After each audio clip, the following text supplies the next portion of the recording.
अब भी हमारा कहाँ मानो, हमने तुम्हारे लिए अच्छा वर विचारा है। वह बहुत ही सुंदर, पवित्र, सुखदायक और सुशील है, जिसका यश और लीला वेद गाते हैं। वह दोषों से रहित, सारे सद्गुणों की राशि, लक्ष्मी का स्वामी और वैकुंठपुरी का रहने वाला है। हम ऐसे वर को लाकर तुमसे मिला देंगे। यह सुनते ही पार्वती जी हंसकर बोली, आपने यह सत्य ही कहा कि मेरा यह शरीर पर्वत से उत्पन्न हुआ है, इसलिए हठ नहीं छूटेगा।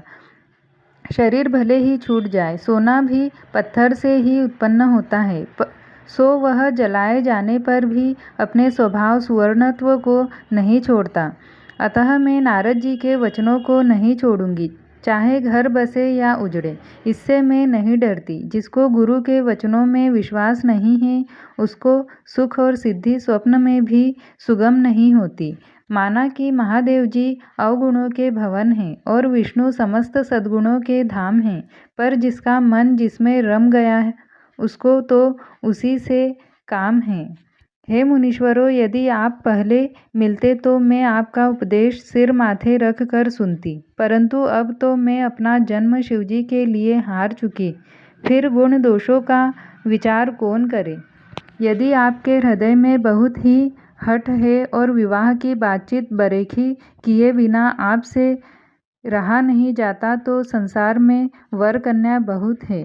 खिलवाड़ करने वालों को आलस्य तो होता नहीं, और कहीं जाकर कीजिए। मेरा तो करोड़ों जन्मों तक यही हठ रहेगा कि या तो शिवजी को वरूंगी, नहीं तो कुमारी ही रहूंगी। स्वयं शिवजी 100 बार कहे तो भी नारद जी के उपदेश को न छोड़ूंगी। जगत जननी पार्वती जी ने फिर कहा कि मैं आपके पैरों पड़ती हूँ, आप अपने घर जाइए, बहुत देर हो गई। शिवजी में पार्वती जी का ऐसा प्रेम देखकर ज्ञानी मुनि बोले, हे जगत जननी, हे भवानी, आपकी जय हो, जय हो। आप माया हैं और शिवजी भगवान हैं। आप दोनों समस्त जगत के माता पिता हैं। यह कहकर मुनि पार्वती जी के चरणों में सिर नवाकर चल दिए। उनके शरीर बार बार पुलकित हो रहे थे। मुनियों ने जाकर हिमवान को पार्वती जी के पास भेजा और वे विनती करके उनको घर ले आए। फिर सप्तर्षियों ने शिवजी के पास जाकर उनको पार्वती जी की सारी कथा सुनाई। पार्वती जी का प्रेम सुनते ही शिवजी आनंद मग्न हो गए। सप्तर्षि प्रसन्न होकर अपने घर ब्रह्मलोक को चले गए।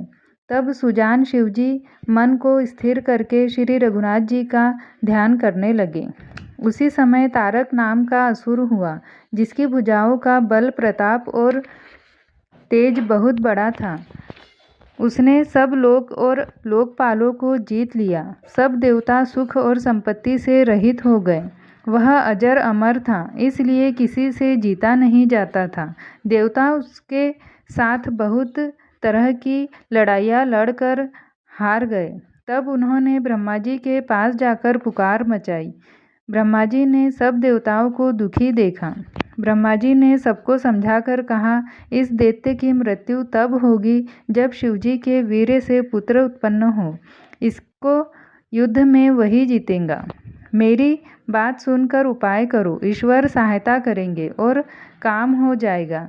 सती जी ने जो दक्ष के यज्ञ में देह का त्याग किया था, उन्होंने अब हिमवान के घर जाकर जन्म लिया है। उन्होंने शिवजी को पति बनाने के लिए तप किया है। इधर शिवजी सब छोड़ छाड़ कर समाधि लगा बैठे हैं। यद्यपि है तो असमंजस की बात, तथापि मेरी एक बात सुनो। तुम जाकर कामदेव को शिवजी के पास भेजो। वह शिवजी के मन में क्षोभ उत्पन्न करे, उनकी समाधि भंग करे। तब हम जाकर शिवजी के चरणों में सिर रख देंगे और जबरदस्ती उन्हें राजी करा के विवाह करा देंगे। इस प्रकार से भले ही देवताओं का हित हो, और तो कोई उपाय नहीं है। सबने कहा, यह सम्मति बहुत अच्छी है। फिर देवताओं ने बड़े प्रेम से स्तुति की। तब विषम 5 बाण धारण करने वाला और मछली के चिन्ह युक्त ध्वजा वाला कामदेव प्रकट हुआ। देवताओं ने कामदेव से अपनी सारी विपत्ति कही। सुनकर कामदेव ने मन में विचार किया और हंसकर देवताओं से यो कहा कि शिवजी के साथ विरोध करने में मेरी कुशल नहीं है, तथापि मैं तुम्हारा काम तो करूँगा, क्योंकि वेद दूसरे के उपकार को परम धर्म कहते हैं। जो दूसरे के हित के लिए अपना शरीर त्याग देता है, संत सदा उसकी बड़ाई करते हैं। यो कह और सबको सिर नवाकर कामदेव अपने पुष्प के धनुष को हाथ में लेकर वसंतादि सहायकों के साथ चला। चलते समय कामदेव ने